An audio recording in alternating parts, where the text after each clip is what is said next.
for two. Kickers are extra, I give them the boot. Ooh, going for two. Sit back, relax while I grab me a brew. Ooh, now I'm reclining while putting my time and I'm ready to go. My spine is aligning and much my lineups, my bank account grow. I am so rich, but knowledge is all that I'm leaving it with. Ooh, listen to this. Multiple options, how far can I get? Ooh, DFS Dynasty redraft tonight, I'm not finishing last. I'm finishing past any and all, I am looking to last. What else? This spot is popping and I am so locked in and only opening the door when it is opportunity knocking. And all of these spots keep on talking and talking. So what are we talking? What kind of alignment? And running it deep, even players forgotten or came from the bottom or hitting that top end. And this spot is popping, yeah, this spot is popping. And woo, this is the armchair. Yeah, put up your arms, yeah, sound the alarm, yeah, yeah, yeah. Woo. What is going on, guys, and welcome to the Armchair Fantasy Show. Tonight, we are going to do a personal league podcast. If you haven't heard of these before, we do these at GoingFor2.com, where people send us their league information, and we break down the entire league. Before we get to it, though, let me introduce the panel for tonight. First up, we got Dr. James Ferretti, injury analyst for Going4 and for Baseball HQ, author of the best injury analyst book out there, Injuries Suck, but your fantasy team doesn't have to. Available on Amazon. Make sure you follow him on Twitter at TFSDoc. What's up, Doc? Oh, good evening, gentlemen. How are we doing today? Thank you for the kind, warm introduction. I really love these PLP Personal League podcasts that we get to do. So it is an honor and a privilege to be here with everyone. Yeah, it's pretty cool that we get to do this now live. And we've done a bunch of these, you know, for just for the league mates. And of course, they're the only ones that get to see it or hear it. But it's pretty cool that we get to do it live for everybody tonight. Next up, we got Kyle Senra, host of the Dynasty Gambit and the Press Coverage Podcast, both on the Going4 Live network. And you can follow him on Twitter at Senra Says. What's up, Kyle? Hey, Jeff. Glad to share these PLPs with the whole world. And who knows, if you like what you hear here, you can always order your own personal league podcast for your own league. So yeah, definitely check that out, Going42.com as well. So thanks, Jeff, for allowing this opportunity for me. Yeah, and you almost heard Kyle say it, PLPs. We call them PLPs for short. It's personal league podcast is a mouthful. So if you hear it say PLP, drop the podcast. That's what it means. All right, last but not least, Jay Felicio, content manager for Front Yard Fantasy and content contributor for FanDuel. You can follow him on Twitter at GmenJ. What's up, Jay? What's going on, Jeff? It's always good to come back with my Going4 family. I may not be a part of the site now, but like I always say, you guys will always be family to me. I've done a couple of these. I did a decent amount of these, actually. 2 years ago now, it feels like, maybe. Yep. They're always a lot of fun. This is definitely going to be interesting to do it live because, like we said earlier, you can't say, hold on, go back. Let's restart. Yeah, definitely. Just got to power through it. But I'm excited. I appreciate you having me back, and I'm ready to get rolling. Good stuff. All right, as Kyle mentioned, you can order a PLP if you'd like for your league. It's Going42.com/league pod is where you go. There's a little order form you fill out. It sends me all your information. And then I'll send you a link to make your payment, and then we'll go get you scheduled and get you on the board. We have about 15 to 20 writers that come on every now and then to do these PLPs. We kind of rotate them in and out, so it's definitely a pretty cool thing that we do. The way we did this is we kind of taken the teams and we ranked them. Each of us ranked them 1 through 12 in order of the way we would want to take them over. So we create kind of a consensus ranking, which we'll count down tonight. I assigned each one of these guys 4 teams. When we get to that team in the ranking, they will be the quote-unquote expert of that team, and they will break it down. So we're going to go ahead and jump into that. I do want to give a shout-out to the guys that did this. This league tonight actually was a mock draft that we did. We did it all the way back in, I think, March. I think Tom Brady actually came back to the NFL during the draft. So somebody got a steal in the late rounds there with Tom Brady unretired there. But just to give them a shout out, it's 11 guys that I've actually never talked to before until this mock draft. I found them on Facebook. They wanted to jump in and never talk to them again. Yeah. Hopefully they're in the chat tonight, checking everything out and seeing how they did on their draft. But let's go ahead and jump right into it. Number 12. Number 12. Ironically, this was a consensus number 12. This guy actually ghosted us about halfway through the draft. He was doing pretty well there, and then all of a sudden we couldn't get a hold of him, so I had to put him on auto draft, just fitting that he gets the number 12 spot here. And Jay, this is your team, so go ahead and break this team down for us. Yeah, I'm glad you said that because looking at this team, I was like, man, whoever drafted this team did not do a very good job. Their team name is a team with no name, but it should really be a team with no hope because they have no hope of winning this season. While they do have some pieces for the future, it's just not going to happen this season. While I do like the quarterbacks, Jalen Hurts and Justin Fields, I'm not sold on Hurts being the starter for Philadelphia in 2023 and beyond. So that's the only thing that concerns me with this team. I think Justin Fields is a perfect quarterback for this team because it's probably not going to happen for this year for him either. He's going to have some growing pains. Chicago really didn't get him any additional weapons for this season. So while I think he should hang on to Hurts, Fields. I'll tell you the plan for Hurts just a little bit later. Probably the biggest weakness for this team is the running back position. The top two running backs who likely be the starters are Kenneth Walker, which is fine. And after that, you're probably looking at Michael Carter, Tyler Algier, I believe is how you say his name. We don't know what, even though he looks like he could be the guy in Atlanta, we don't know what's going to happen. Jamal Williams is a flex at his best. I do like the Kyron Williams late round some feedback on that, Jay. I don't know your headphones or something are giving some feedback. You hear me all right now? I can hear you okay. I just hear some static. Yeah, it's going away now. I don't know what happened, Okay. But you're good. Sorry now. about that. While I do like the Kyron Williams as the bench stash, I think he's somebody who could find himself in a role, if not this year, next year. We don't know what Cam Akers is going to be. He didn't look that great at the end of last season. Hasn't been able to. Darrell Henderson hasn't been able to stay healthy, and he's also a free agent at the end of the season. So I like the Kyron Williams bench stash for running back room for the future, but there's really a lot left to be desired. This team is absolutely loaded at wide receiver. Jamar Chase, Elijah Moore, Sky Moore, got Mechie, Dotson, Tolbert, and even some flyers of Shakir and Justin Ross. Perfectly set at wide receiver. Nothing needs to be done there. And really has a great starting dynasty tight end in Dallas Goedert. He really turned it on once Zach Ertz was traded to Arizona. So I think you set there. Tyler Higbee is on the roster, but my official stance for Tyler Higbee is never Higbee. So that's all I will say there. As what this team needs to do, I would look to deal Jalen Hurts. When Jalen Hurts is on the field, he's an absolute fantasy monster. He could easily wind up. I mean, there's a scenario where he could wind up as the QB1 overall. But with the way that this roster is built, it's not built to win now. And if Jalen Hurts loses his job, whether it's this year, whether it's next year, this team would be in a really bad position. So what I would look to do is deal Hurts for somebody who may not have quite the ceiling as Hurts, but has a safer long-term outlook and maybe some 2023 draft capital because next year's draft class is absolutely loaded. That's what I would look to do with this team. I would kind of still, even though running back isn't deep, I wouldn't look to really do much of anything because with the short shelf life for running backs, I want to make sure that the quarterbacks on this team are set. Because the wide receivers, you're perfectly fine. Then that's the only hope for this team is long term. I think they're going to be fine. In the interim, in the short term, it still has some room to grow. Yeah, I agree there. That Hurts is probably the trading piece that you want to try to move there to get some other pieces. And I failed to mention at the top there too that this is a super flex league and it's 1.5 premium for tight ends. So you mentioned that he's got some decent tight ends with Goddard there. So that is definitely a good thing to have in a tight end premium league. Kyle, I want to go to you real quick. Give me your thoughts on what Jay said and anything that you wanted to mention about this team. I think I have more faith that Jalen Hurts will start long-term for the Eagles, but even so, I think you can acquire value by trading him now, or even in season when he's producing.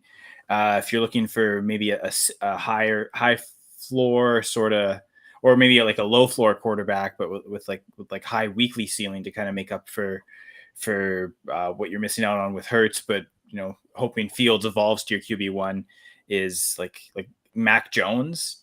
Would that fit kind of what you're thinking, Jay, in terms of like safer long-term outlook?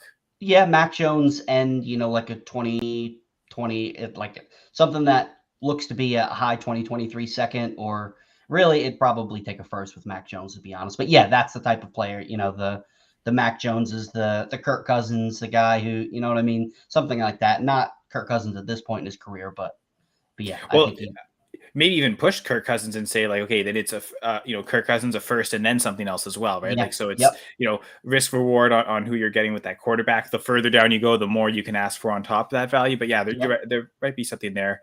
If I had to pick one player to trade, though, I think it'd be Tyler Higbee, just because knowing it's a tight end premium, it's still only 1.5. So I wouldn't want to spend one of the flex spots, on a tight end and forcing yourself to only have one flex spot the rest of your positions. So knowing that, I think Higbee might be good enough to start on certain teams. So target the teams that don't have a solid tight end, and they'll probably be more willing to pay for Higbee. That would be the kind of the one quick move I would make right off the bat. Yeah, 100% agree with everything y'all said there. Doc, I'm gonna go to you really quick here, just since this is the first team that we talked about, and just give me your quick thoughts on this team, if there's anything that we missed here. Well, I mean, I think you guys covered it pretty well. I mean, there's a lot of young talent there.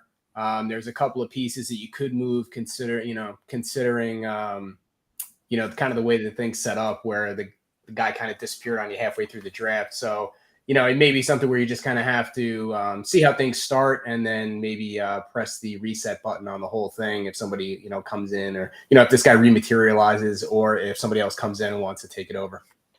Sounds good. Yeah, pardon me. I'm trying to get the teams up here on the screen. I didn't realize that Sleeper does not support best ball leagues on their desktop app, so I can't actually pull the team up and show it on screen here.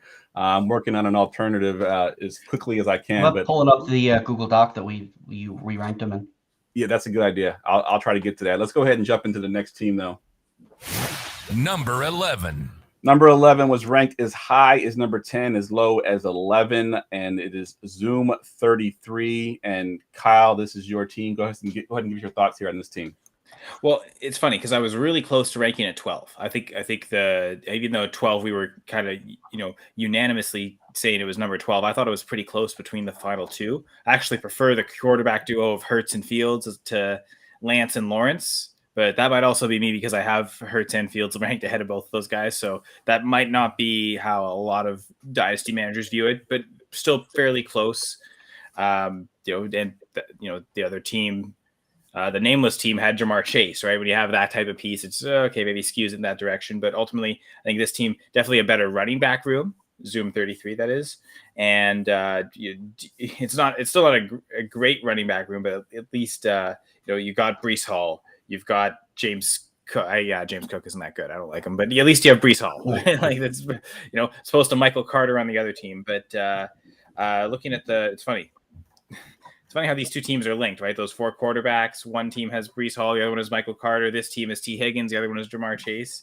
They're kind of meant to be the last two, I think. But I think a good, decent, a lot of young receivers. You got a solid core of five: Higgins, Devontae Smith. I guess MVS isn't that young, but Chris Olave, Garrett Wilson. So I think this team probably does need a lot of young quarterbacks and but still maybe need to get more younger wide receivers, more depth there. So there's kind of two ways to go about it. If you're really sold on Lance and Lawrence, then it's about trying to use pieces elsewhere. But I kind of like the idea, if you're going to have those two young assets, there's a lot of risk attached to both of them. And already having to maybe spend the value in the startup, can you keep maybe the same amount of risk, but with extra value accrued? So I'm thinking Zach Wilson, for instance.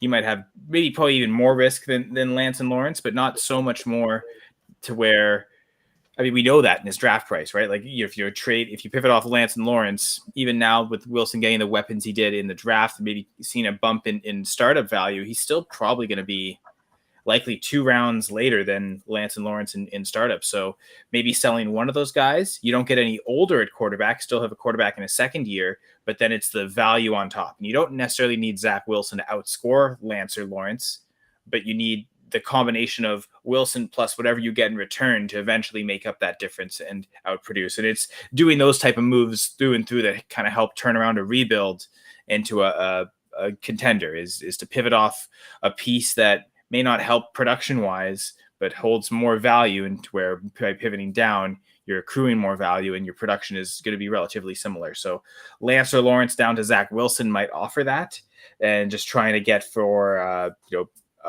running back or a wide receiver to kind of help the depth. Probably wide receiver if this team is further away. I'd say a tight end in season. If you're really set on the rebuild, selling Gronk might be a kind of a way to go about this team as well.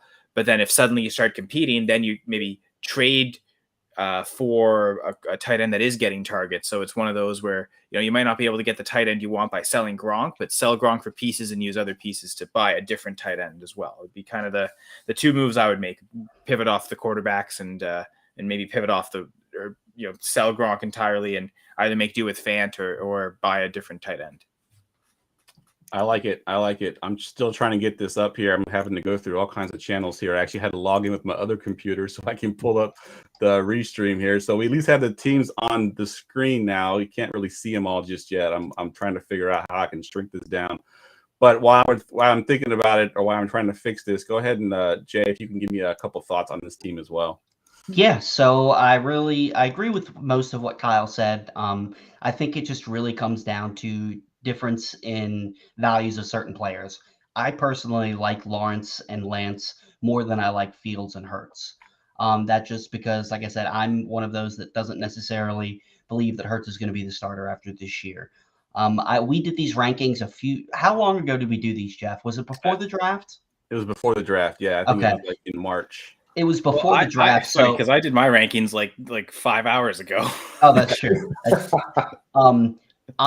If we were re-ranking these, I would probably have this team as 12, and I would have the team previously at 11, because I like the wide receiver core a lot more for the other team. I like the quarterbacks here, but I like Breece Hall. I think both teams are in a similar situation, like Kyle said, just some different pieces.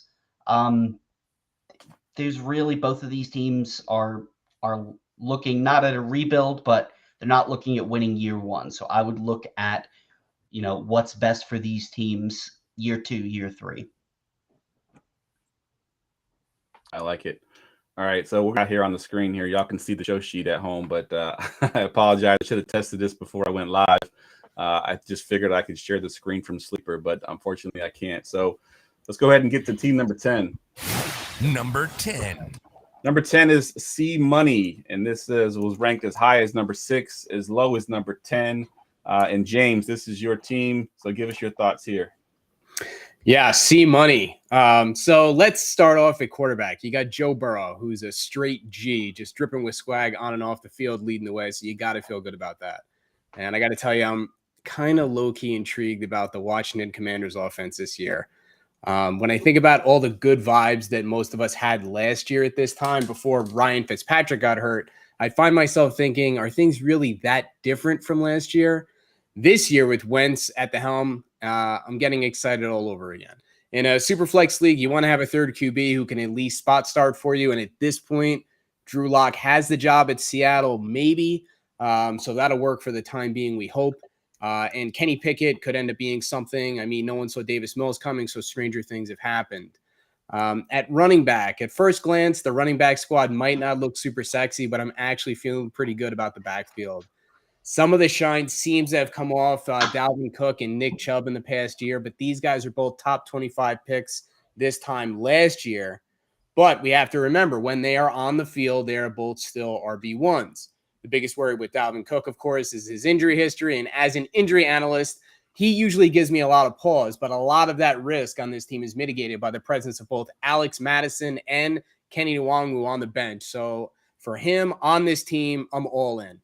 I think tales of Zeke's demise have been greatly exaggerated. I mean, he still finished safely in RB1 territory last year, despite playing on a torn PCL in his knee for about 2/3 of the year. So he could repeat or even exceed his 2021 production in 2022, which, by the way, he finished well within RB1 territory.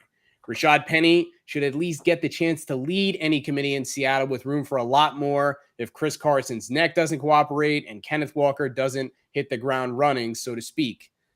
Jared Patterson, and to a lesser degree, Kenny Gainwell, both flashed at times last year when given the opportunity, so they're nice depth pieces here as well. At starting wide receiver, it's really hard not to love Mr. Do-Everything Deebo Samuel, regardless of if he stays put in the Bay Area or if he moves on.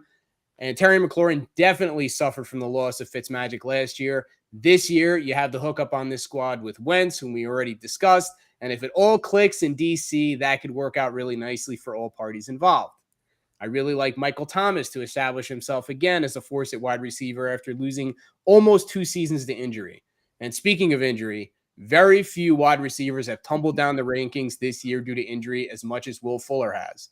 But this is still a player who averaged a little under 13 PPR points per game prior to 2021. So all that potential is still there, regardless of where he signs. And Drake London has all the physical tools to be a productive wide receiver in the NFL. And depending on how quickly he makes an impact, he could come on quick, and it could be as soon as this year.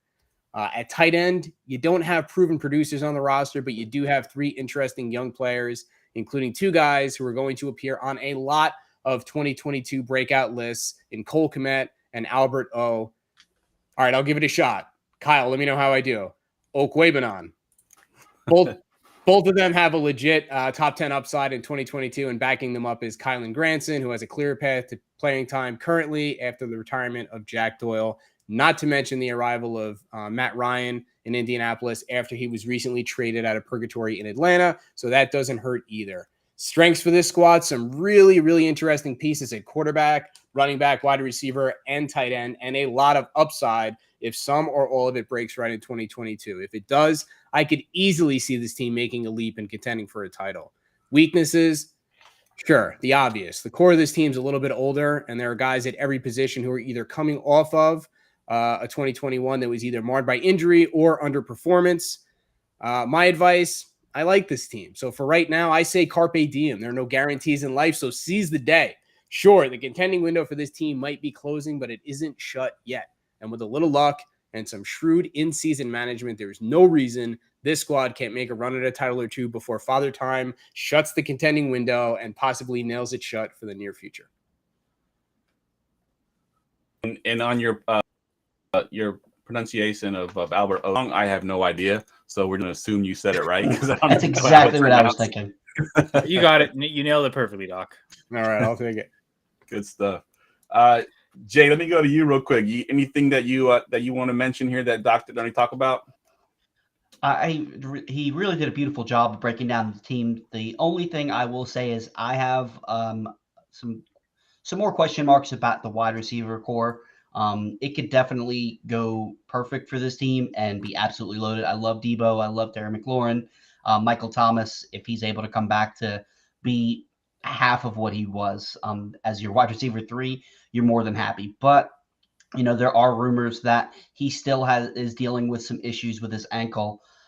Terry McLaurin, I tend to be a Carson Wentz defender. I think he definitely gets way too much hate, but we don't know what this offense is going to look like. Everybody was, putting him in that upper echelon of, wide receiver 1s, high end wide receiver 2. We don't know what it's going to look like in Washington with Carson Wentz there. Now they drafted Dotson. Logan Thomas hopefully comes back from injury. So there's some question marks with Terry McLaurin too. Deebo Samuel, does he get traded? If he doesn't get traded, he's already said that he doesn't want to be used in the backfield like he was last year. While I do think he's one of the most talented wide receivers in the NFL, if they do dial back that usage in the backfield, what does his numbers look like? I do absolutely, and I'm with you. I love Drake London. He's my wide receiver 1 for all the rookies. I think he's going to be a great addition to this team. If things fall right, this team can easily contend, just like Doc said, no doubt. But I have some more concerns about the wide receiver room than it seems like Doc might. And from a roster construction standpoint, they've only got 6 wide receivers on roster, right? I think converting some of those, like there's a lot of running back depth, and while I usually like that, I'll be honest, a guy like Jared Patterson, I think is cuttable. Like even Nwangwu, I'm not crazy about him considering they just got Ty Chandler. Would have been nicer instead of getting Hassan Haskins, they actually had Ty Chandler to get the full Vikings backfield. But I think Jared Patterson's cuttable. I'll be honest, I think Kylan Granson's cuttable because now with the drafting Jelani Woods as well as Mo Ali Cox being there, I don't really not totally excited about the third string tight end in an offense that probably won't be so pass heavy as Matt Ryan's used to. So I'd be okay cutting both those players to try and pick up some other upside shots at wide receivers, and then give yourself at least 8 wide receivers on roster. So that'd be the kind of the quick back end thing I would do. Good stuff. Yeah, there's something that we don't ever get when we do these PLPs normally, and that's questions from the audience. Doc, I want to go to you on this question here from Trey. He's asking why you think Zeke is being ranked so low on fantasy platforms. Why is everybody so down on him? Well, I think he's an easy target for one, ageism, recency bias, and I think it's just kind of, it's kind of chic to kind of dump on him because he's getting older. Tony Pollard's there. He's young. He's exciting. And for some reason, like Zeke is kind of a lightning rod for haters. The Dallas, for the most part, if you're not a Dallas fan, you're probably a Dallas hater. Jay, would you agree with that? Yes, 100%. Yeah.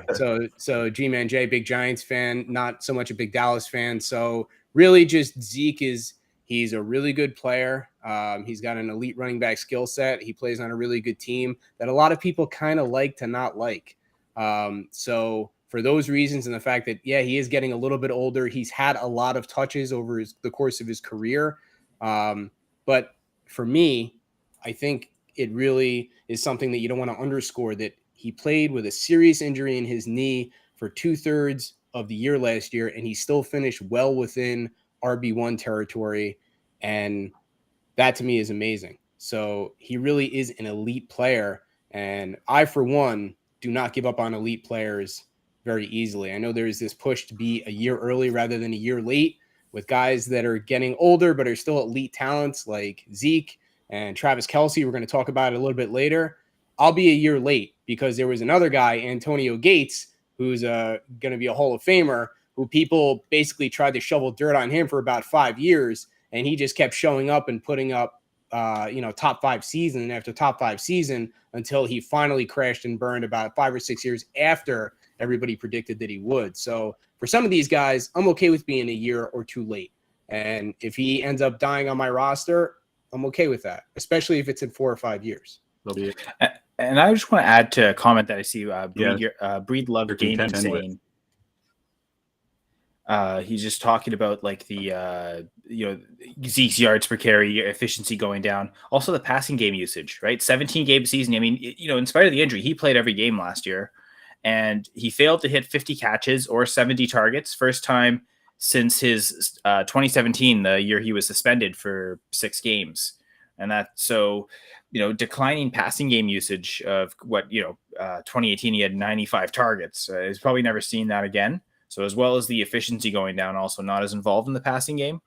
But yeah, maybe the hate has gone a little extreme just because of the lack of efficiency, that he should still be ranked higher, because the skill set of playing, other than of course the injuries, the suspension season, he's played 15 games every year. And that as in itself can be a skill set, just having the player that's ready to play in your lineup, as opposed to, someone who's great points per game, but only plays 6-7 games. So, that skill set with Zeke is still there. That being said, with this team, I'd probably look to sell Zeke, either Zeke or Cook, but the fact that they have all the handcuffs for Cook, it makes probably more sense to sell Zeke, or Chubb. Chubb I'd want to keep as my RB1, but Chubb probably also brings back the most value. So I'd look to sell either Chubb or Zeke.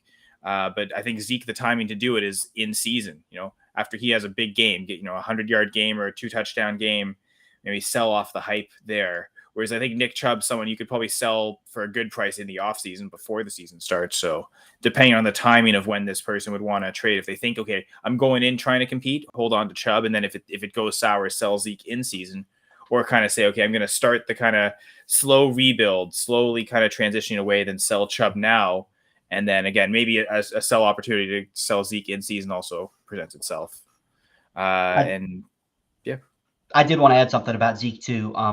I wouldn't say down on him. I think just the expectations have to be set, and it's not because I'm a Giants fan. But yet he did finish as a top 10 running back in a total point sense, but in points per game, he was running back 17. So he was more of a compiler versus somebody who could win you your week. If Zeke is your RB2, somebody that you don't need to carry you, I'm perfectly fine with that. But I think the days of him being a locked and loaded RB1 carrying your team are over. I think it's just, all the carries over the years. These guys do tend to wear down. And I am one of those guys that tends to, Doc, you said it perfectly. I would rather get out a year early than a year late, depending on the talent. There are certain guys I was with LaDainian Tomlinson is one that comes to mind that I hung on to until he retired. Yeah, that's not a guy that I'm getting rid of.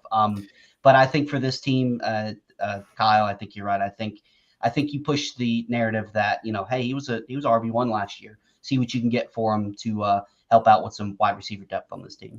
And I think, I'd still expect him to produce well this year. Like Trey's asking where we'd rank him in redraft, half or full PPR.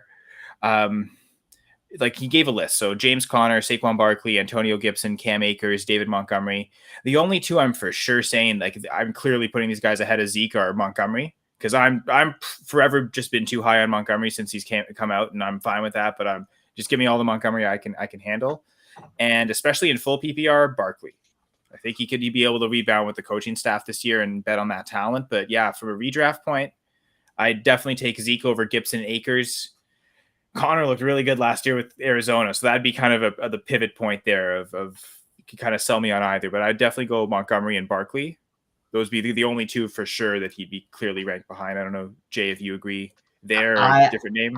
I'm very high on Connor this year. I would take the only guy I would consider taking Zeke over is Akers. I like the rest of those guys more. I think they all have, Gibson and Montgomery.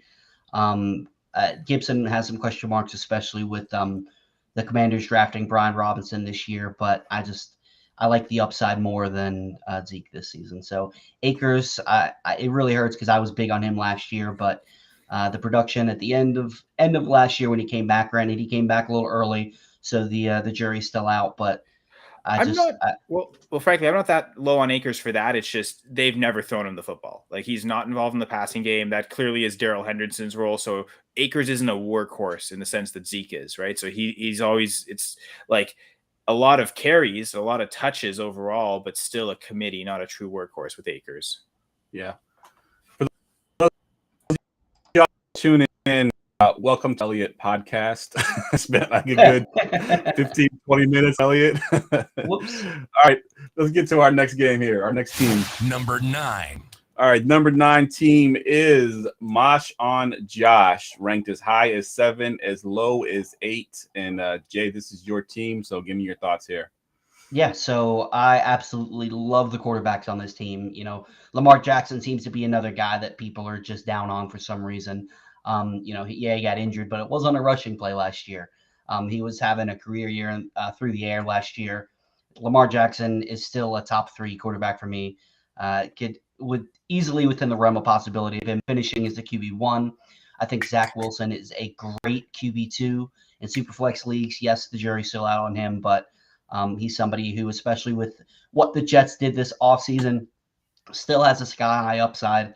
I think he's somebody who you can roll with this year. And, if it doesn't work out, if he seems to not be that guy, next year's QB class is loaded. Look into acquiring a quarterback next year.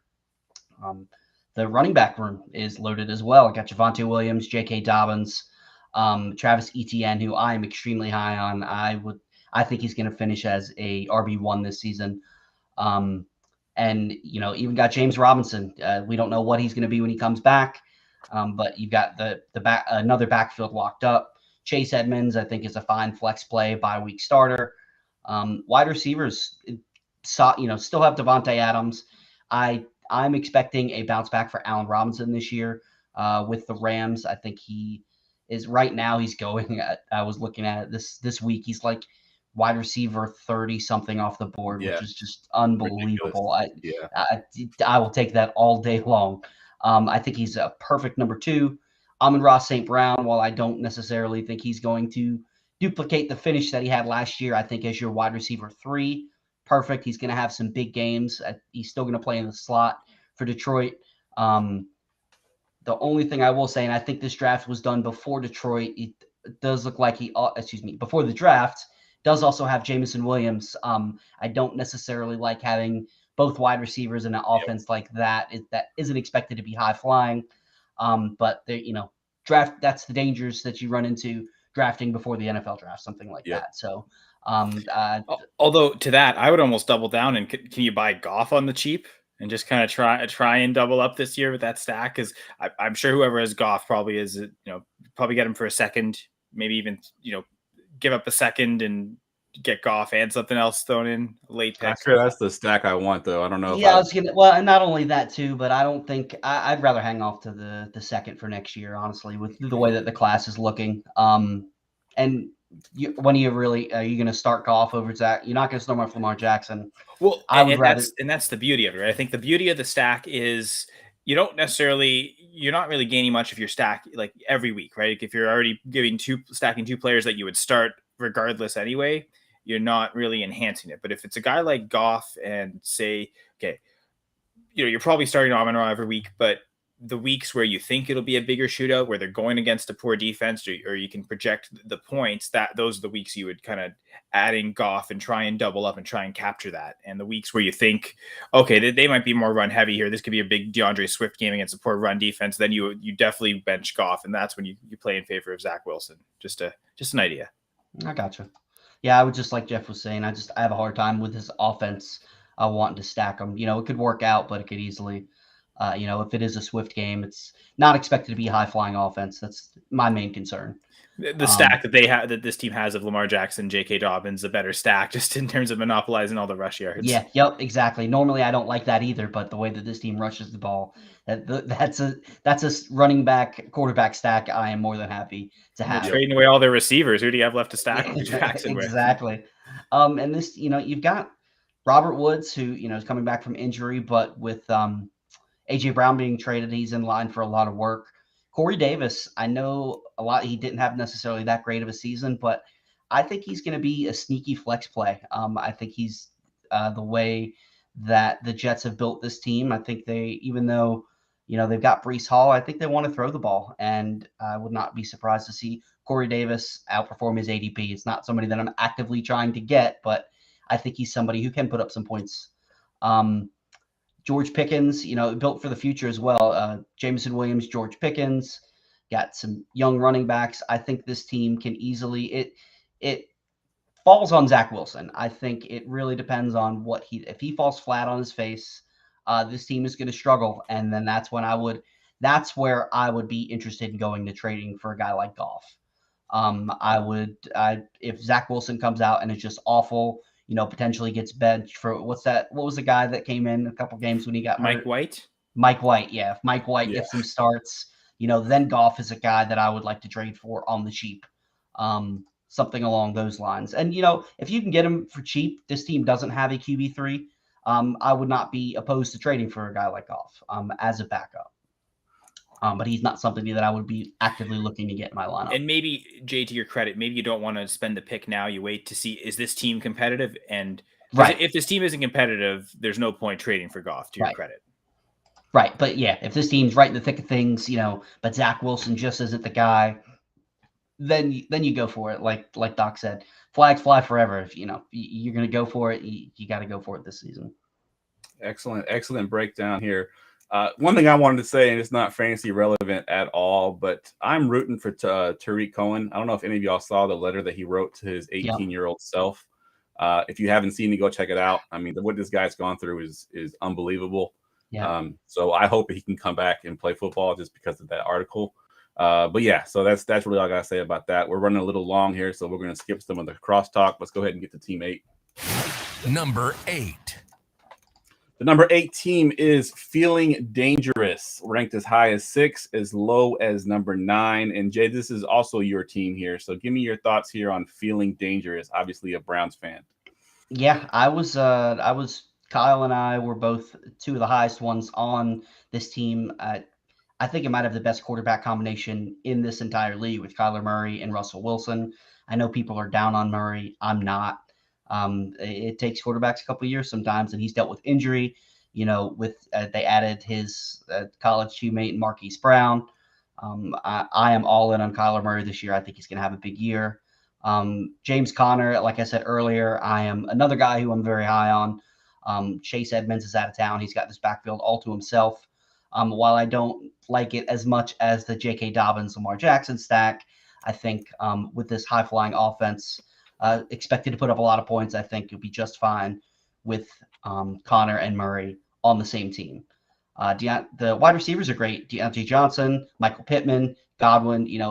I don't know if he's going to be ready for the start of the season, but when he is, he's very happy that Tom Brady decided to come back. So he'll be putting up great numbers when Tom Brady comes back. Running back 2 definitely leaves a little bit to be desired. Kareem Hunt, Melvin Gordon, they're fine. I would prefer them to be more of a flex play in RB3 versus having to start them as your RB2. But drafted Dameon Pierce. I know he's in line for a lot of work in Houston. I don't necessarily buy it. I'm a little more down on Dameon Pierce than what the consensus seems to be. I'm not sure if he's going to get the work. That's the big thing for me. Tight end wise, Gesicki and TJ Hawkinson, locked and loaded, especially in a tight end premium. I think that is a fantastic combination. Hawkinson was in talks to be that top 5 next in line to be the heir to the throne of the top tight end. Some of that has died off, but I definitely think he's still in that upper echelon. Not quite the Mark Andrews and Travis Kelce's, but I think he's fine as a starter. Same thing with Gesicki. I think he's going to be fine. The only thing that concerns me a little bit with this team is depth. There's really not a whole lot on the bench. It's Kadarius Toney, which as a Giants fan, I would prefer not to talk about him. Van Jefferson, he's another one that was really hyped up. And then, especially with them trading Robert Woods, you would be excited if Allen Robinson wasn't in town. I do like Donovan Peoples-Jones. Michael Gallup is fine, but there's really not much of anything. Also, you got Russell Wilson, you got Kyler Murray. Oh, look on the bench. You've got Tom Brady and Deshaun Watson. So I would definitely look to trade one, if not both. I am still very high on Deshaun Watson. I think he's a top 5 dynasty quarterback. Tom Brady, I would definitely be looking to trade at a team that is, maybe the one we were just talking about, the one with Zach Wilson. I'd be more comfortable with Zach Wilson as a QB3. Tom Brady, is shown. I'm not going to doubt him anymore until he decides that he's ready to be done. He's putting up, one of the best seasons up of his entire career last year. But this team doesn't need him. So, you trade Tom Brady or Deshaun Watson or honestly any of these guys for a stud wide receiver, a high-end RB2. This team has got the makings to go all in, go all the way, but there's just the depth is what concerns me. So I would be looking to move a quarterback for another stud, maybe more of a high-end RB2 and a high-end wide receiver 2, like Allen Robinson and Allen Robinson, and probably won't be able to get Travis Etienne, but something along those lines, guys that aren't necessarily there yet could make that jump to the next tier player if things break right for him. Yeah, I like that. The idea of trading Tom Brady might be hard right now in the preseason, but you wait till middle of the season when you could kind of tell where the contenders are and where the bad teams are. Yep. You sell Tom Brady to one of those contenders, and he's like that final piece to get them to the championship. You can get a good haul for Tom Brady. And I'm with you. I think Deshaun Watson, once he gets past all his illegal stuff, I think he's going to be a quarterback in the top 5 for a while there. So I would not try to move him. Otherwise, I agree with your assessment. I think running backs, they're a little weak on. Depth, they're a little bit weak on. But if you can move Tom Brady midseason, you can probably address both of those situations at the same time. Number 7. Number 7 is Alex Rasmussen, ranked as high as number 3, as low as number 11. That is the craziest disparity or difference between 2 numbers I've seen on these. But Kyle, this is your team here, so give me your thoughts on this team here. Well, it's funny because the team we're coming up after also has a large disparity in rankings too. So I think I will say, and again, like looking at those 2 back end teams, 11 and 12. Those are still pretty good quarterback rooms. Like in a lot of other PLPs we do, they wouldn't be the lowest ranked team. Like I had a bit of a tough time here, kind of figuring, okay, who's the very clear worst, who's the very clear best. Luckily luckily I did my rankings late, so you guys kind of all laid it out. It was easier for me to rank from there. But yeah, this team, yeah, I put them at number 4, and I'm curious to hear what Doc's thoughts on her, because he had him down all the way down at number 11. So I'm curious to see why he's not so high on this team. But Dak Prescott, Derek Carr, Daniel Jones as a QB trio, that's pretty good. Obviously not the same, like as good as the what I think is clearly the best quarterback room in this league, the team we just talked about having 4 solid options like that. But I think a lot of teams struggle to even have a solid QB3. So at least this team, Daniel Jones, probably that's where he's best at, as a QB3, high upside. You don't want to play him every week, but he might. Pick the matchups. You pick the right matchups. Good running back room. Gibson, Jacobs, Fournette, a solid 3, and they've got Rojo, Damian Harris, 2 guys that you could maybe start in a pinch if you needed. So at least run 5 deep of guys that with potential startability. And then Stephon Diggs, who I have as the wide receiver 3 in Dynasty. I know the top 2 are pretty obvious, but you can have a ton of different answers to who's 3. And so Stephon Diggs is kind of a guy I'm trying to acquire a lot of this offseason. So he'd be, I think a good cornerstone piece. Him and Dak are what you kind of build this team around. And I know Kyle Pitts is on the team. My answer to Kyle Pitts is his trade value is still a lot higher than his production value. So, if you believe in Doc's ranking of you're 11th and you're not quite ready to compete, then yeah, hold for Pitts for now.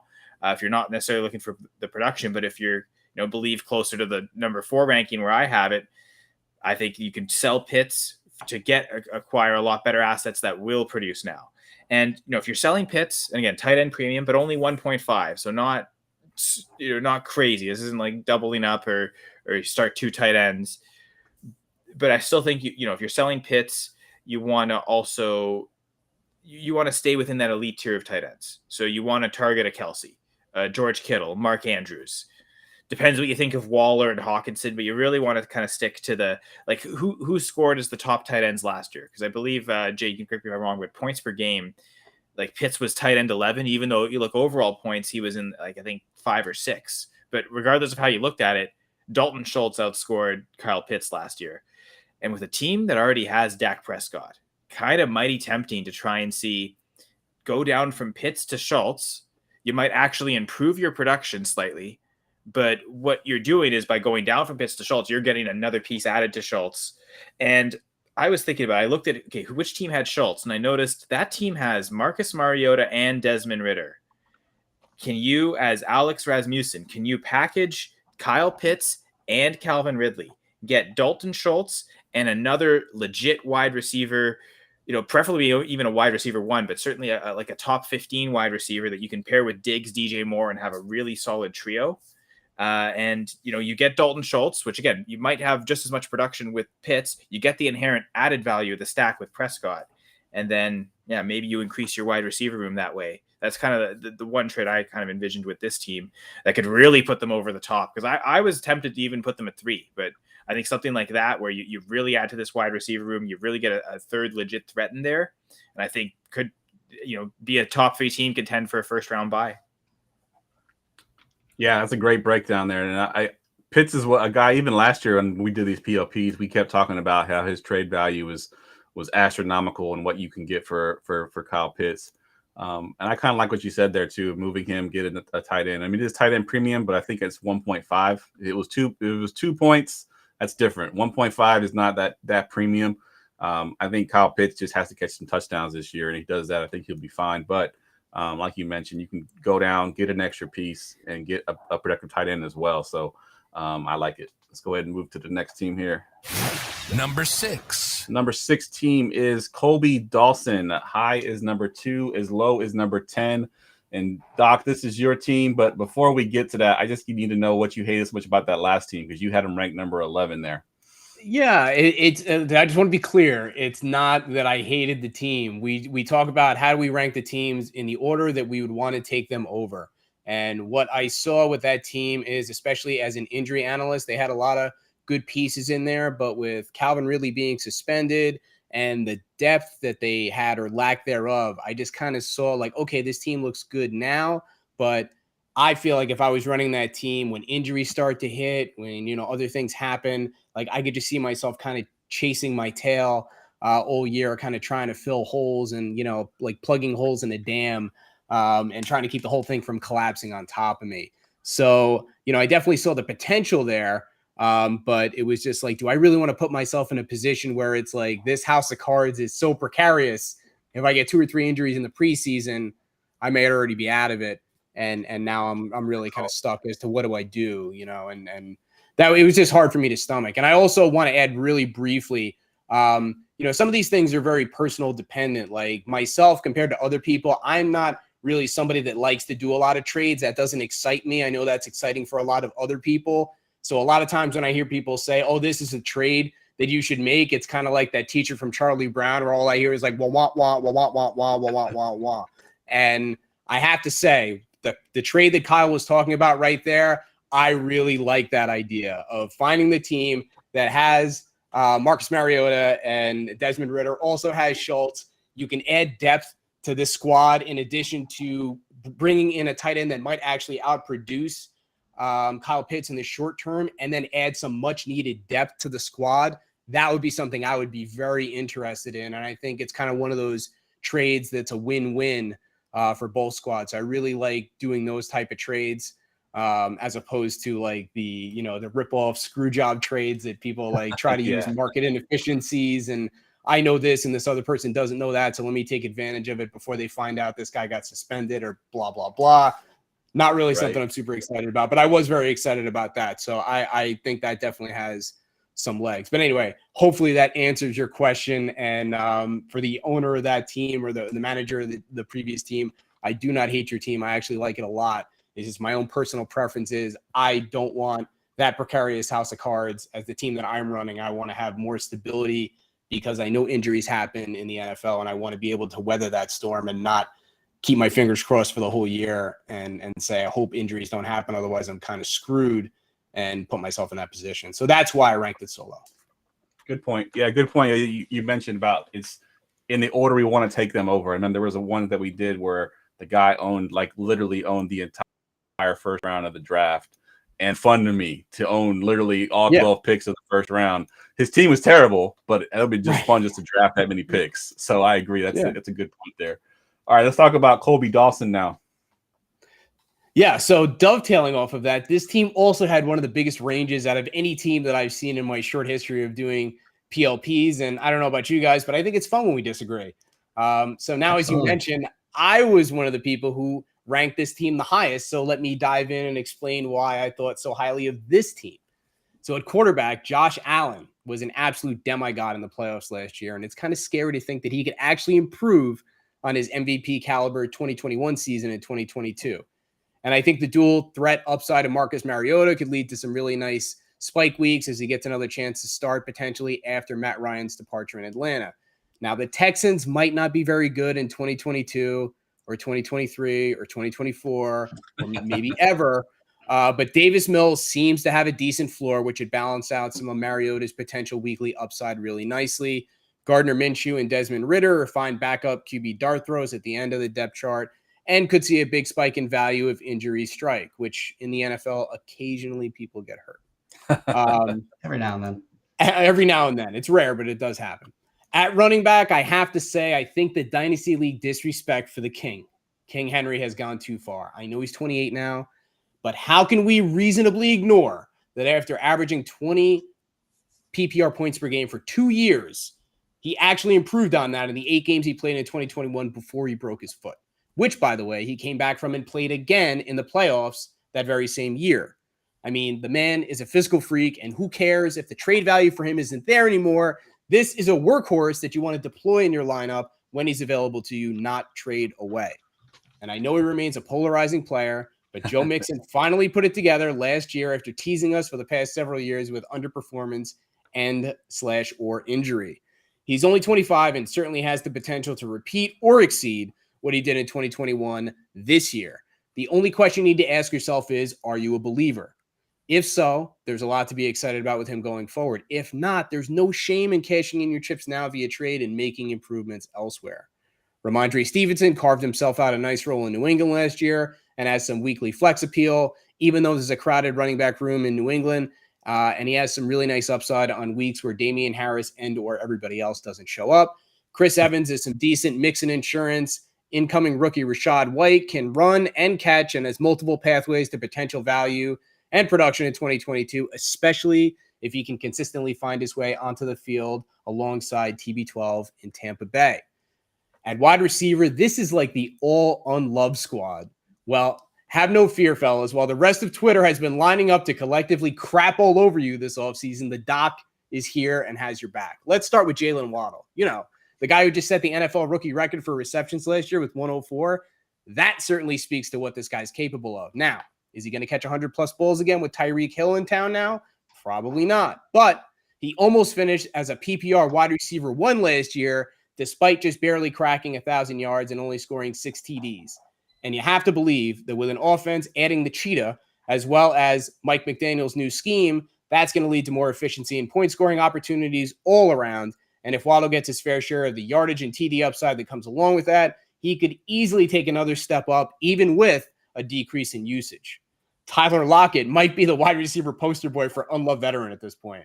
Of course, I realize Drew Lock is a downgrade from Russell Wilson. That might be the understatement of the millennium. But Lock is still only 25, and it's kind of a meme at this point to just say he sucks and pile on. But he did look pretty damn good at times in 2020 and at the end of 2021. So are we all 100% absolutely sure that we should just completely write off this entire offense just because Russell Wilson won't be under center here and he'll be under center in Denver in 2022? I would argue that we shouldn't. Jarvis Landry, another classic unloved vet. He missed the game for the first time in his 8-year career and played through a broken rib to boot last year. He's going to get an opportunity for a fresh start and career rejuvenation in New Orleans. And candidly, whatever happens there this year, it would be hard for it to be worse than the traveling circus Cleveland has been for the last couple of years. And arguably still is after the Deshaun Watson signing. So I like his chances to turn things around in 2022. And we're not done. Marquise Brown was averaging just under 19 PPR points per game for the first 9 weeks of the year. Then he missed a week due to injury. And when he came back, Lamar Jackson missed the rest of the year due to an ankle injury and then complications from COVID. So that certainly hurt his bottom line. But after the trade to the desert, with Kyler Murray throwing in the ball and with Nuck Hopkins missing games to start in 2022, he could start out the year red hot. And don't look now, but Mother Hubbard Aaron Rodgers pretty much only has Alan Lazard left in the cupboard, and he finds himself atop the depth chart and could take a nice step up in Green Bay. And let's not forget about rookie sensation Treylon Burks, listed at 6'2" and 225, and he has a great opportunity to make an immediate impact in Tennessee, so he's a really interesting piece to build on for the future, and the future could be now. At tight end, like Kyle was talking about, there's 2 young, exciting tight ends here, Dalton Schultz and Pat Freiermuth. Schultz finished as a tight end 1 in 2021 and 2020 and is projected to do so again in 2022. And Freiermuth just missed out on being a PPR tight end 1 last year and could easily join Schultz in the tight end 1 ranks this year and for many years to come. So, strength-wise, you have the potential number 1 overall player at quarterback and running back on this team, as well as some nice depth at wide receiver and tight end. Weaknesses, lack of top-end talent at the wide receiver position, but again, I think there's more potential upside here than some people might see at first glance. So I guess I broke ranks with a lot of the other panel members for ranking this team so high. But remember, the rankings aren't solely based on what teams you think are the best on paper. They're based on which teams you'd most like to take over. And well, I really like this team a lot. I know there's a pull for all of us to want to be handed the keys to a Ferrari of a fantasy squad and drive it right to the winner's circle with little or no hassle, and that's great. But really, if I could use a betting analogy, do you really want to root for the house to win? I know I don't. I'd much rather take the underdog and beat the house. And when you look a little closer, this alleged ugly duckling team ain't so ugly. And I think it could perform really well. It's got some bona fide world-beating studs. It's got depth. It's got upside. And it's even got a few interesting rookies thrown in to spice things up even more. I think anyone that dismisses this team out of hand will be doing so at their own peril. Of course, there are no guarantees in fantasy sports, but even if all roads don't lead to Titletown this year, I'm pretty confident that no matter what happens, it's going to be one hell of a fun ride. So sign me up. Doc, I think you missed your mark, man. You need to quit your day job and just do PLPs for a living. Because I think you are excellent at these. You're like made for them.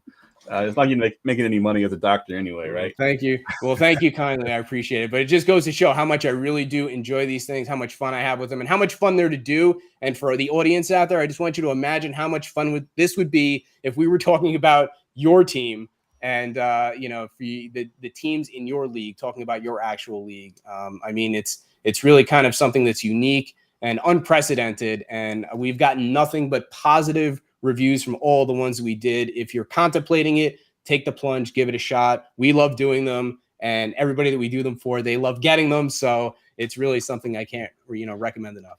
Yeah, and really, if you break it down to 12 teams, it's like $850 a person. So if you add $850 to whatever your entry fee is, no one's going to complain about $850 a person, and that's what it costs to get one of these done. So $8.50 doesn't even get you beer for your draft. I mean, it's like you're spending more on beer to watch a movie or to do your fantasy draft than you are to do a PLP. So I can't even get 2 gallons of gas for that. You can't.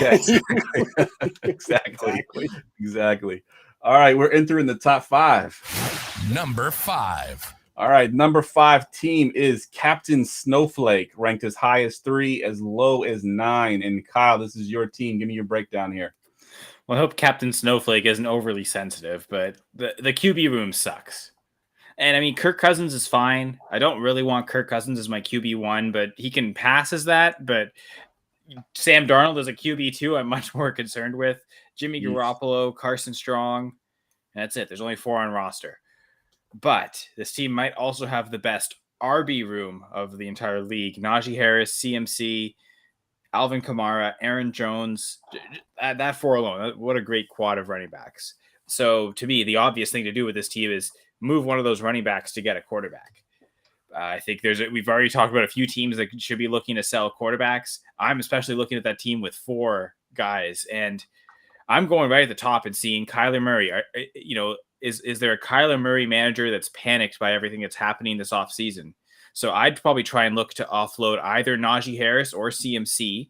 CMC with the production value at what he did over the last couple of years. Maybe that Kyler Murray manager believes in CMC, is willing to part with Murray. If not, the younger running back in Najee Harris, who might be the RB2 in Dynasty, that might be the way to kind of get Kyler Murray off that roster. So that'd be probably the move I'd be looking to make, try to pair Kyler Murray with Kirk Cousins, and that's your QB duo, and then the rest is bye weeks, as opposed to making Sam Darnold your QB2 and hoping Jimmy G gets a job and you kind of patch together a QB2. And then that way, especially if you sell CMC, you still have Najee, you still have Kamara and Jones. And so if you can't get a guy like Kyler Murray, I'd look to sell Kamara specifically to try and get another QB2. And then that way you've got at least 2 QB2s in your team. You don't have a true QB1, but if you can get 2 guys that are your top 20, top 15, at least you can kind of make it passable without truly hurting your running back room if you still have Najee and CMC to anchor the whole thing down.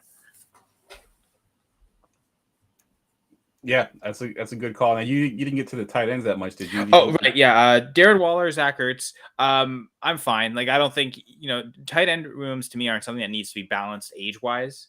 So I don't mind that you got 2 older guys. Like, I'd be perfectly fine continuing, especially if this team is competing. It's funny with such a bad QB room. Like, we still ranked this team pretty well. I ranked it at 8. I was one of the harsher ones on it because of the QB room.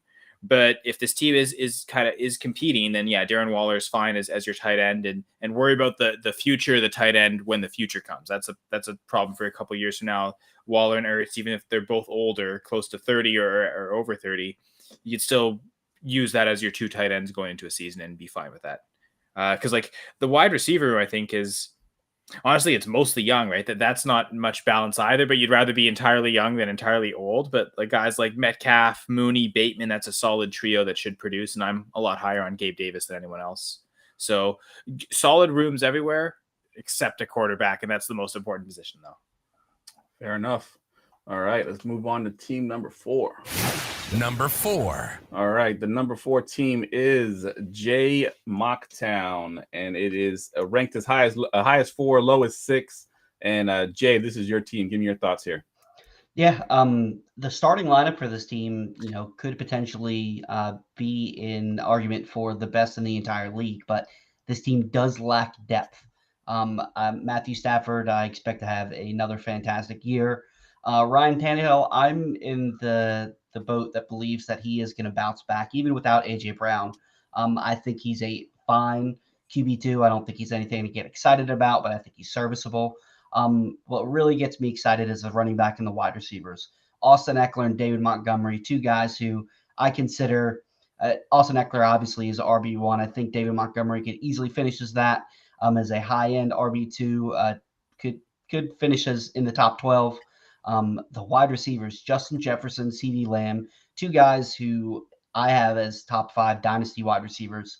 Mike Williams, who at the beginning of the season was on a ridiculous tear. To have him as your wide receiver 3 is you couldn't ask for anybody else. Yes, he does have a low floor, but the floors of Jefferson and Lamb should make up. The weeks that these 3 go off, this team could beat anybody in this entire league. Dawson Knox is more in the middle to low end range when it comes to tight ends. I like him. I think he's okay. He's serviceable. Somebody who's pretty much an every week starter, but he's in those guys that you can expect 8-ish points unless he gets a touchdown, which he got a decent amount last year. But he's not somebody that's going to push you over the top like a Kelsey, Waller, Kyle Pitts when he actually catches touchdowns.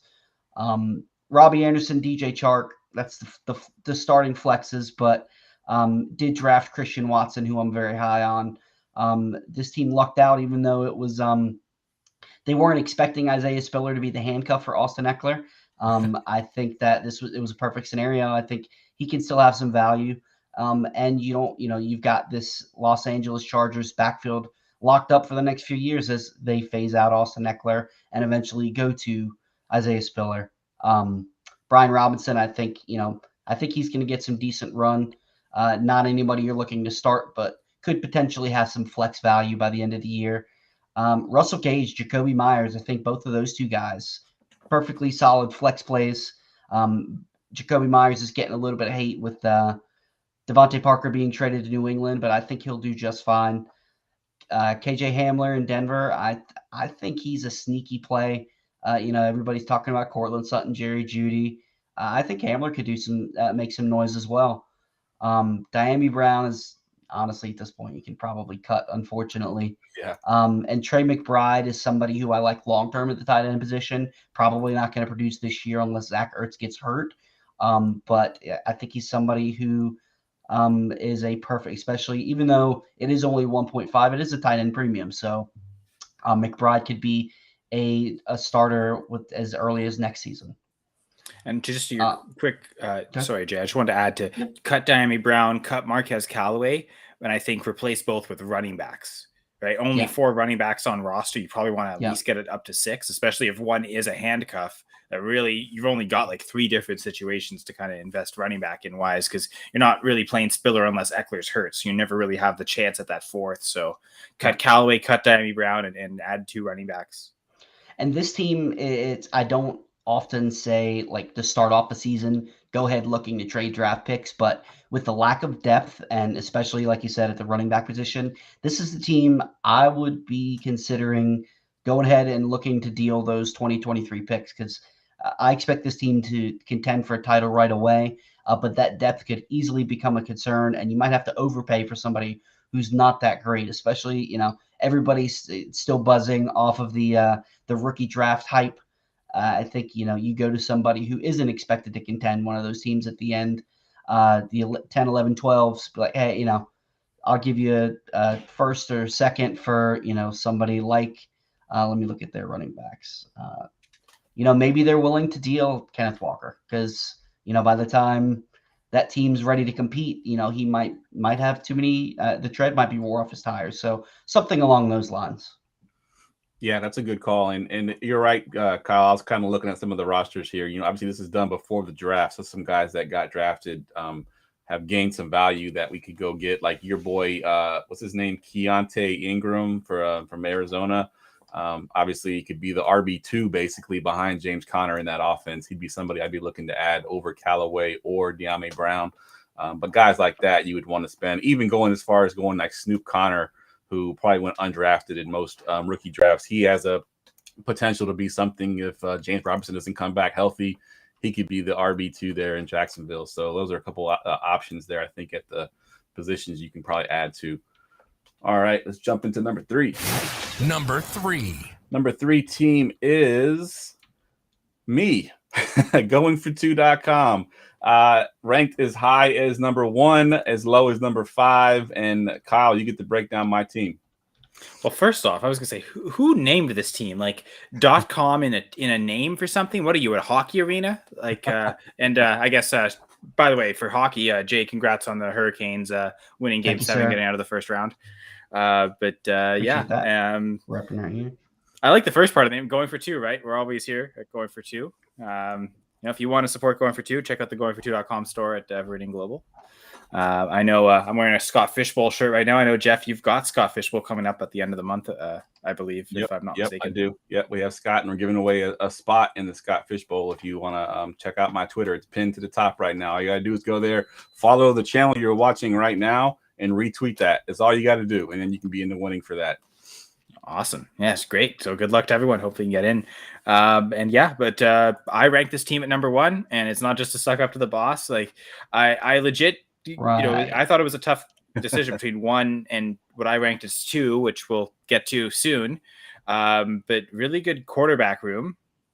Justin Herbert, Aaron Rodgers. I mean, that's a great duo. It's one of the best production duos you'll get out of any duo in the league. So already starting off on the right foot with that quarterbacks, and having Rodgers, you really want to make sure you have a young elite guy. So having Herbert is about as good as it can get there. Decent running back room. I love DeAndre Swift, Elijah Mitchell, Sanders, Singletary. There's the Jay. You kind of mentioned the team earlier. Oh, it's the team that no one loves. I feel like those 3 are kind of a bunch of running backs that probably more productive than what their value says. So good there. I would say it's a maybe unbalanced wide receiver room, and that 10 older guys: Keenan Allen, Brandon Cooks, Devontae Parker. I mean, Christian Kirk's, I guess, not that old. Jerry Jeudy really being the only young productive guy.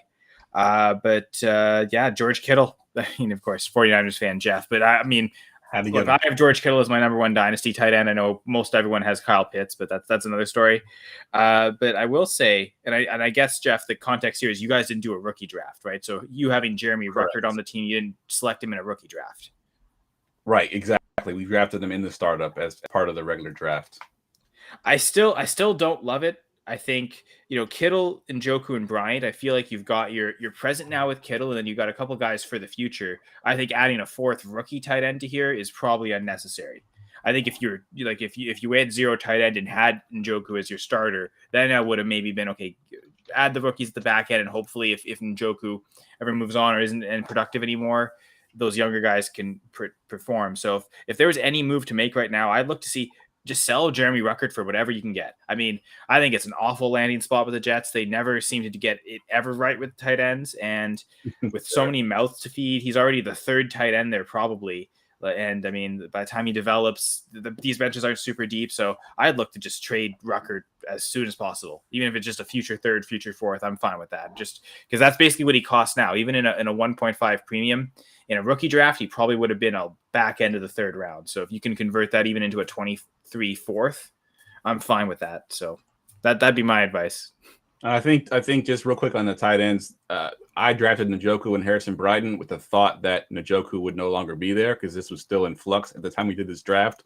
So I was hoping to have 2 guys on 2 different teams there. I ended up with 2 guys from Cleveland, which is not great, but that was my thought process when I selected them. And Ruckert was sort of my pre-draft sort of guy that I was pumping up, and I took him with the very last pick in the draft. So he was just my flyer guy that I kind of liked, that I wanted to make sure to get him on my team. Free up the roster spot and get a wide receiver, right? Or even maybe just trade him for a cheap receiver if no one wants to give up draft picks. But I think it's the roster construction, right? Like I love the last team we were talking about where they only had Waller and Ertz. Like I'm fine if you've got a good tight end with Kittle. I'm fine even running only 2 or 3. So I think Ruckert is excess here, so sell it to somebody who values it more. Good stuff. Nope. Number 3. Nope, not number 3. Number 2. Number 2. There's where we would roll it back and say, "Oh, let's do that again." Yeah, let's get that one back. Is it number 2 or number 2? Number 2. All right. Number 2 team is Big Matt, and it was ranked as high as number 2, as low as number 3. And James, this is your squad. Give me your thoughts here. Yeah, team Big Matt 62. So with this team, I want to do it a little different. I want to start with the running back and wide receiver positions because those are the guys that really jumped off the page when I was looking at this squad. So at running back, Jonathan Taylor, absolute monster last year, and there's no reason to expect that to change in the near future. Saquon Barkley, another year removed from his ACL injury, and after a slow start, he was really getting going before he got extremely unlucky hurting his ankle, which I think hampered him even after he came back. And of course, by the time he did, the Giants were essentially a complete dumpster fire at that point. So that didn't help him either. Apologies to my fellow esteemed panelist, G-Men J. Now, Saquon's in a contract year, and if he finished as a top 5 or even top 3 running back in 2022, that wouldn't surprise me in the least. CEH. I think we might have to give up hope that he'll be a bell cow running back, RB1 finally. Yep. But I think he'll still be an important piece on a great offense, and that does have value. Myles Gaskin is like a zombie from The Walking Dead. I mean, people just keep trying to bury him, and he keeps coming back. Last year, he had 7 games with double-digit PPR production, and sure, he's behind Raheem Mostert and Chase Edmonds, just to name a few, but they aren't exactly known for their durability, so he could easily find himself running into some starts in 2022 as the last man standing. If, and I realize this is a big if at this point, Chris Carson's neck cooperates, he's going to be very involved in the rushing attack in Seattle. So I'm not giving up all hope just yet. And we saw what Justin Jackson could do last year when Austin Eckler was out. So if he stays as a high upside handcuff to him in LA, that's great. If not, he should be involved wherever he goes. At wide receiver, this is an exciting group. Now, I know Nuck Hopkins got hurt last year, and I think that that and recency bias is making people forget how much of a true alpha wide receiver he was, not only last year before the injury, but for the better part of the last decade. In fact, our very own Jeff Lambert had him ranked as the number 1 overall wide receiver going into 2021, and that was not a bad call. With his 6-game PED suspension, that's probably still not in the range of outcomes for 2022, but he could be a wide receiver 1 on a points per game basis and really come on for this team down the stretch. He absolutely could, and I expect that he will. Mike Evans was a huge winner in the offseason with the retirement and then unretirement of Tom Brady, cementing his status as a wide receiver 1 for as long as Tom Brady is throwing him the ball. A.J. Brown, I mean, what can you say here that hasn't already been said? Just an amazing ascending talent who should really get a chance to shine in Philly, paired with an exciting young quarterback in Jalen Hurts and another amazing young receiver in Devonta Smith. Adam Thielen is exactly the type of veteran piece you want on a win-now team like this one. Sure, he'll probably miss some time, but when he plays, he produces, and you find a way to get him in there. 16 PPR points per game in 28 games over the last 2 years. That'll work just fine. Rondale Moore could take a step up in the desert after the loss of Christian Kirk to free agency and Nuck Hopkins to suspension. Nico Collins is an interesting talent that may yet blossom in Houston as a projected starter in his 2nd year. And Kendrick Bourne is fine as an in case of emergency bye week or injury plug-in as the slot receiver in New England. Quarterbacks, I don't think any other quarterback in the league is in more of a make it or break it season than Tua Tagovailoa. He's got a new offensive-minded and innovative coach, Tyreek Hill, and if it all comes together, he could be making the leap into the top 10 at exactly the right time for this team. And we talked about him a little bit before, but I think I might have been one of the last Jared Goff apologists left going into last year. And good friend of the show, Hamid Sandhu, and I had some epic debates on him and his whole situation on the Dynasty Gambit on the GoingFor2 network all last summer, as those who tuned in will remember. And Jared didn't exactly repay my loyalty during the majority of last year with his up and down performance, but he really did come on at the end of 2021, and he could very easily carry that into 2022.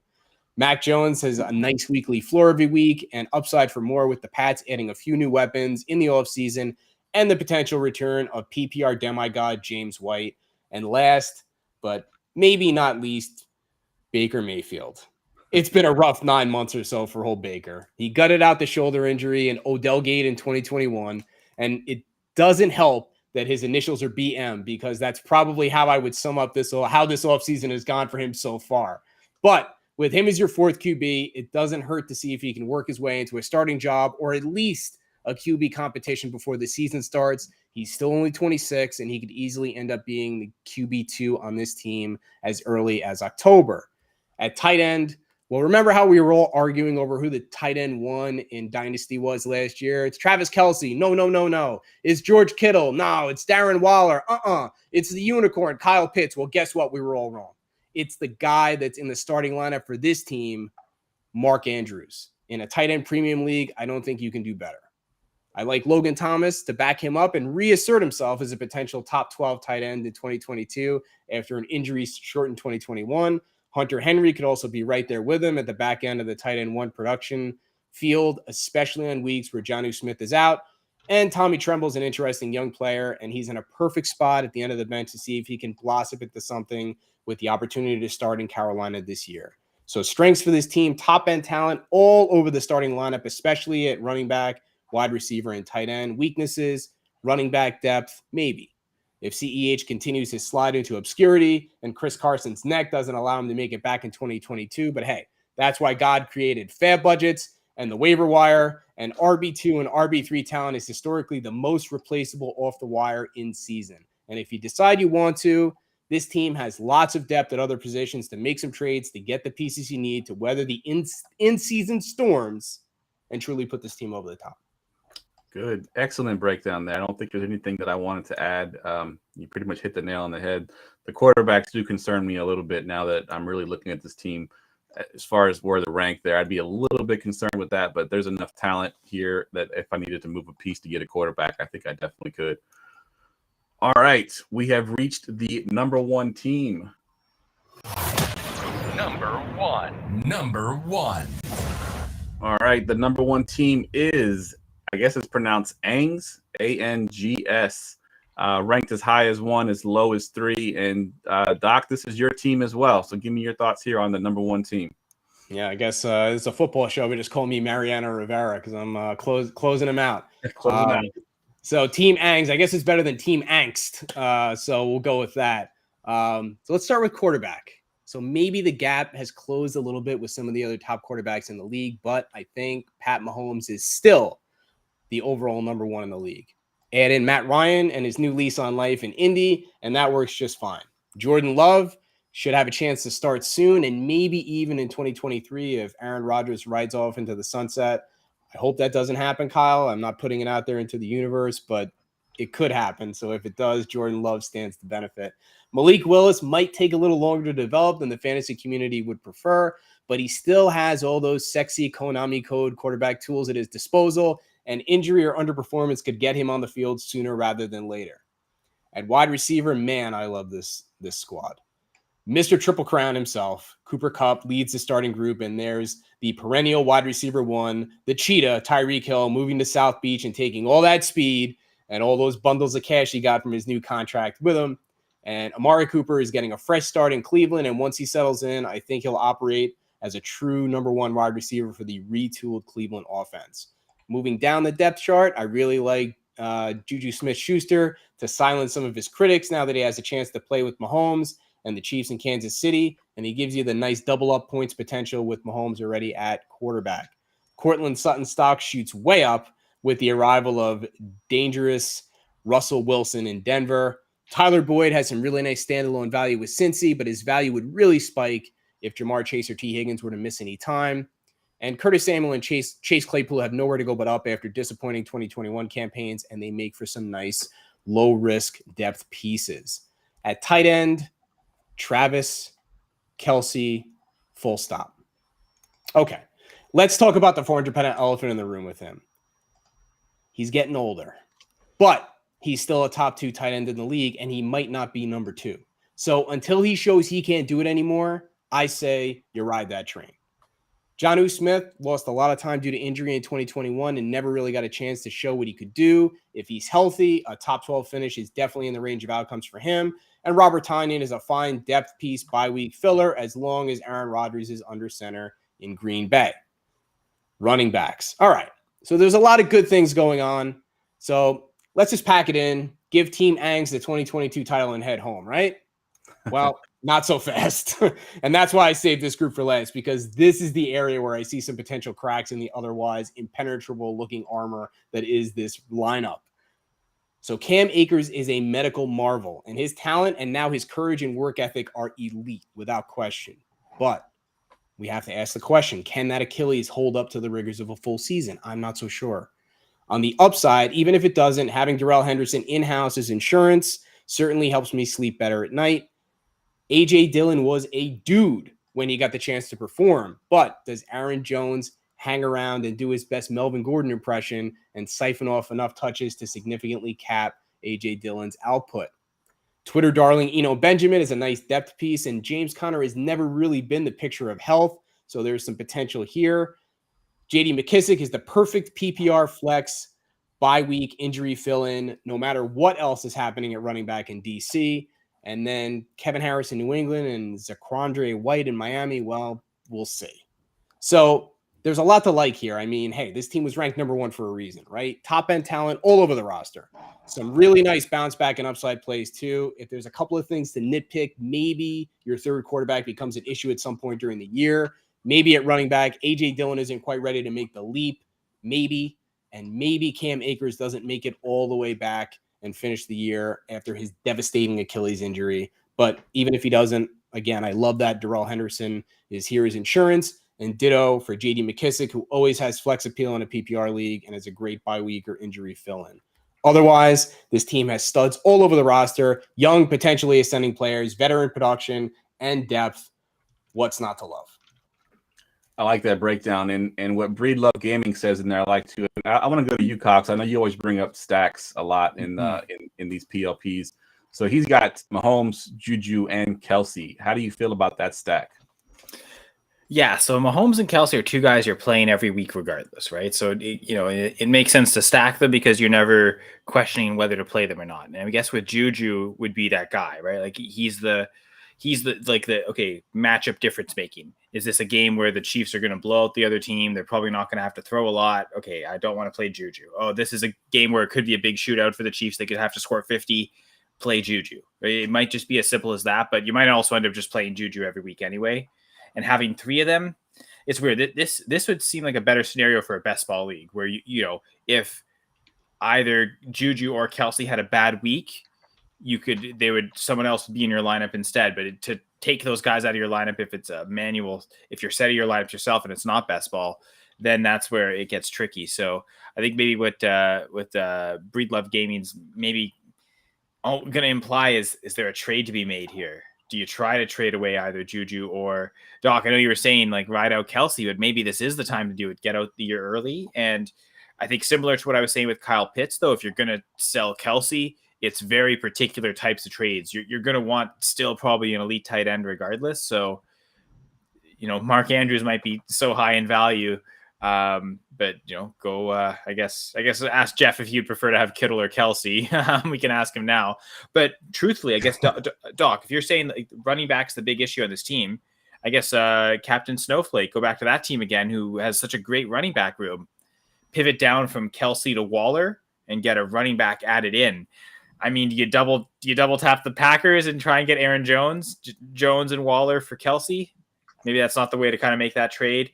Waller and CMC for Kelsey plus another piece. I don't know, that maybe that kind of try to explore types of trades like that. And that way, you've got the Mahomes to Juju stack, but you're not sort of totally locked into it with the tight ends, or maybe you trade Juju and you stick with Mahomes and Kelsey. I'd kind of look to at least see what that's like. And because I guess the idea is, Juju's contract's only 1 year. So even though Kelsey's older, he might still have more seasons with Mahomes. So you may want to keep that tie together anyway. But those are kind of how I would kind of, Mr. Scamper is saying trade Kelsey for Gesicki and what would be the difference there? From my cold dead hands. I want to address something with regard to trades now, because there's a lot of talk about that. But one thing I would just want to add a little perspective, especially as an injury analyst, the season's over 3 months away. We still have OTAs and training camps to get through, and people get hurt. So it's one thing to look at your roster and say, okay, I have a couple of holes here, but those holes could magically get fixed because players get injured or you could end up with holes in places where you didn't necessarily anticipate, or the trades that you make where you're like, okay, I filled these holes and now I feel good about it. Then you can end up with other holes because those guys that you traded for end up going and getting hurt. So I get the pull to like look at a roster and feel anxious because there are some perceived holes or warts there. But I really think it behooves you to kind of settle into that and then just wait until the guys actually start practicing and playing and injuries happen. And then there's market inefficiencies and other things that you could potentially take advantage of. Or guys get hurt and all of a sudden players that didn't look to have a role all of a sudden are thrust into a role. And sometimes these problems fix themselves. So just something else to keep in mind, that like rosters that look really pretty in April and May maybe don't look so pretty in August and September. And ask anybody that had Cam Akers last year, Jeff. I know that you were kind of victimized by that, and you were kind of left scrambling because you felt really good about it, and then Cam Akers gets hurt. I know people that had J.K. Dobbins. When he got hurt, it was like things started to look very different. So just something else I just wanted to point out, not saying you should or shouldn't do anything, but as much as we talk about this and we eat it, we drink it, we sleep it, we love it, it's still only May and the season doesn't start for 3+ months. So a lot can happen. Well, it's funny you mentioned that too, because right before we got on the show, I sent the YouTube link to the chat that we had with this league when we were doing our drafting. And they asked me, like, are you doing the analysis based on when we draft or right now? I'm like, this is Dynasty. So a lot of things have changed since then. And to your point, I mean, some of these guys that look like strong rosters in March don't look quite as strong as they do now. So perfect example is the team we're looking at. I mean, he has Malik Willis as his QB2. Well, if you drafted after the draft, his Malik Willis wouldn't have been his QB2. I can tell you that. So those are kind of the things you got to look at. Go ahead, Jay, if you wanted to say. Yeah, and the one thing just to entertain what Mr. Scampers was saying about trading Kelsey for Gesicki and what. Let me ask you guys this. You know, with Malik Willis not being the guy who we thought he was going to be a few months ago, would you guys do Travis Kelsey for Gesicki and Russell Wilson? Yeah, Superflex League, I can do that. I would rather eat broken glass. I'm just being honest. Like, I'm not doing it. And the thing with Malik Willis is, what if Ryan Tannehill slips getting out of the shower in 2 months? Then all of a sudden Malik Willis is the starter and he's Jalen Hurts 2.0.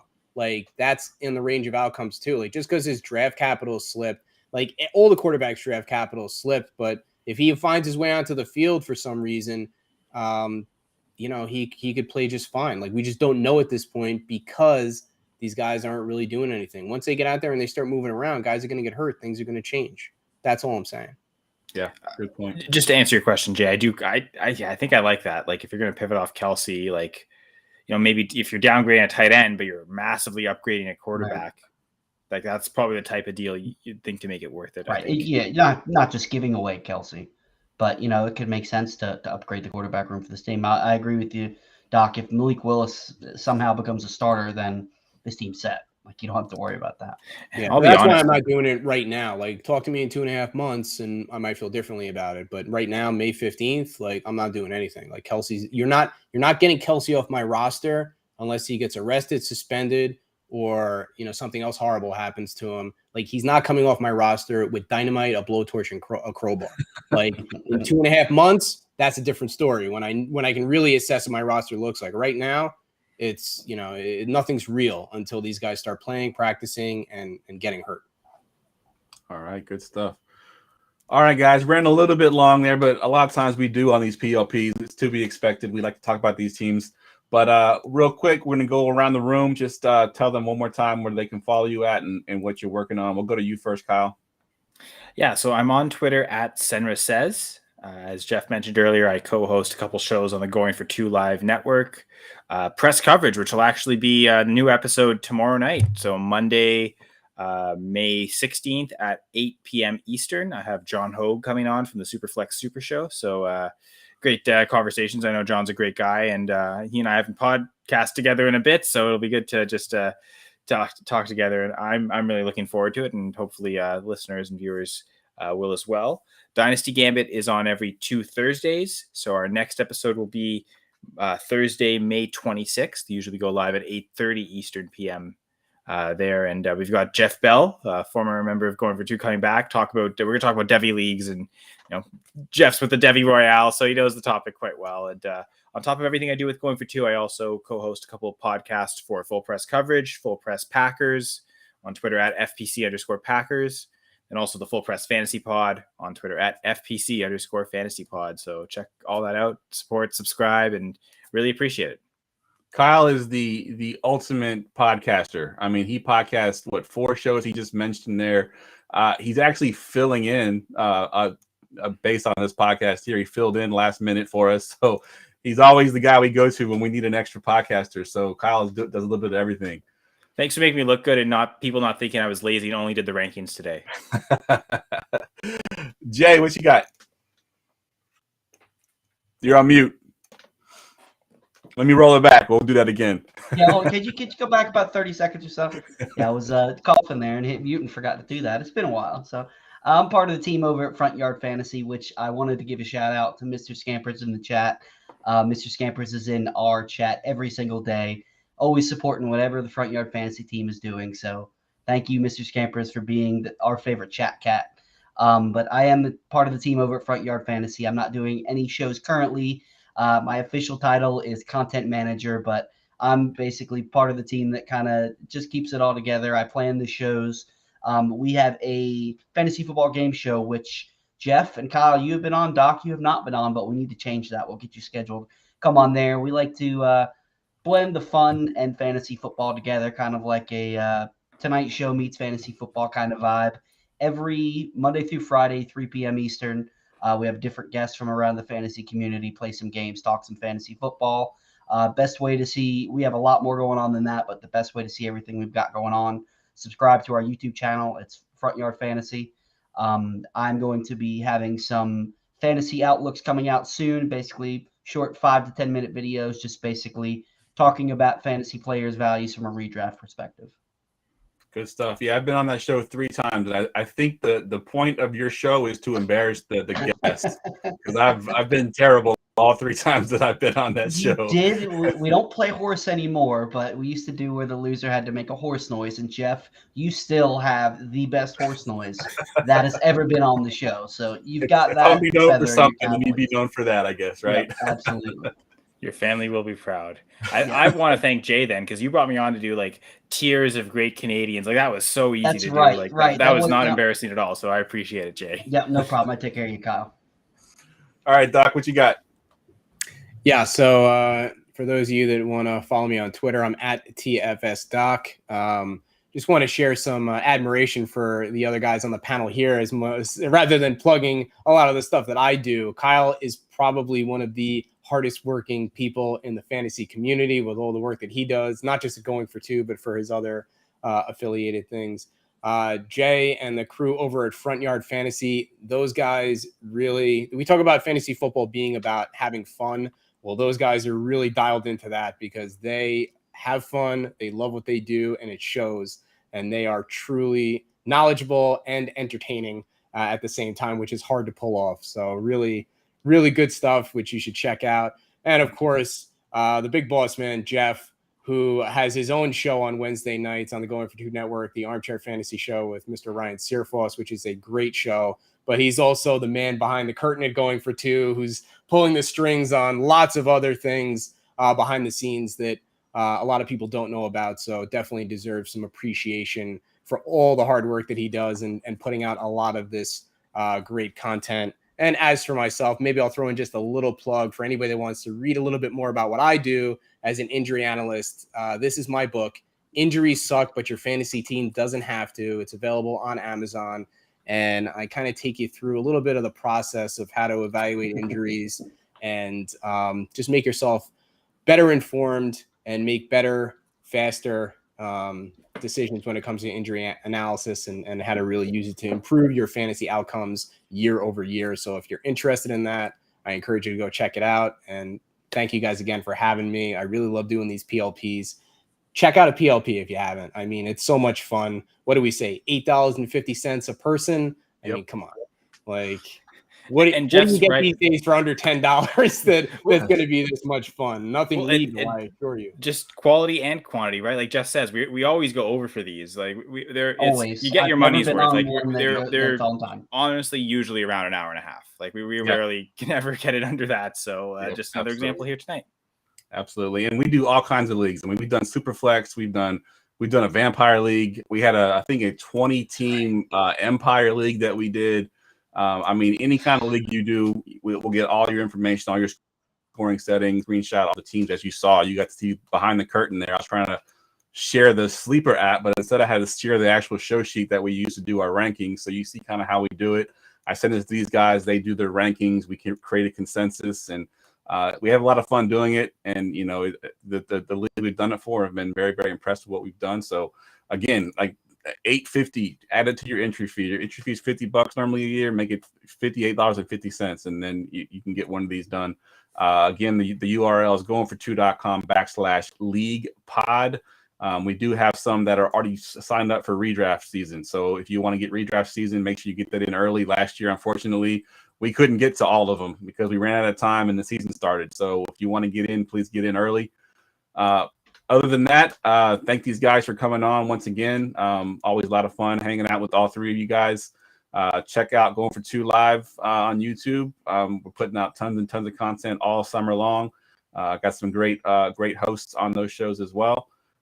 For Jay, for James, for Kyle, I'm Jeff, and we will see you on Wednesday.